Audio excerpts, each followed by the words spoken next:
ஏண்டி, நடந்ததை நினைச்சு ஃபீல் பண்ற, நடக்க போறதை நினைச்சு பயப்படுற. இங்க நான் ஒருத்தன் இருக்குங்கிறது உனக்கு மறந்துருச்சுல்ல? ஆஃப் டைமில் மிஸ்டர் அருண் ஆனந்த் சம்திங் நினைக்கிறேன், அவரோட வாய்ஸுக்கு நான் அடிக்ட் ஆகிட்டேன். பிகாஸ் அவர் போடக்கூடிய போஸ்டில் ஒரு யூனிக்னஸ், அவரோட க்ரியேட்டிவிட்டி பேஸ் பண்ணி இருக்கும். அகெயின் ஐ லைக் தட் அப்படின்னு சொல்கிற மாதிரி ஒரு கான்செப்ட். அகெயின் இன்னொரு விஷயம் நான் உங்கள்கிட்ட சொல்லியே ஆகணும். ஸோ நம்ம கடந்து வந்த பாதைகள் ரொம்ப இனிமையானதாக இருக்கும். இப்போ இருக்கக்கூடிய காலகட்டத்தில் ஒவ்வொருத்தரோட லைஃப் ஸ்டைலும் வேறு வேறு மாதிரி தாங்க. ஆனால் இன்றைக்கி என்ன டேன்னு யோசிச்சு பார்த்தா ரோஸ் டேவா.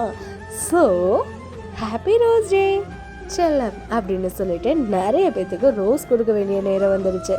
நிறைய பேர்த்துக்கா இல்லைங்க, சம்திங் ஸ்பெஷல் அண்ட் மேஜிக்கல் பர்சன்ஸுக்காக நாம் கொடுக்க க்ரியேட் பண்ண ரோஸ் டே தான் ஹாப்பி ரோஸ் டேன்னு சொல்லுவாங்க.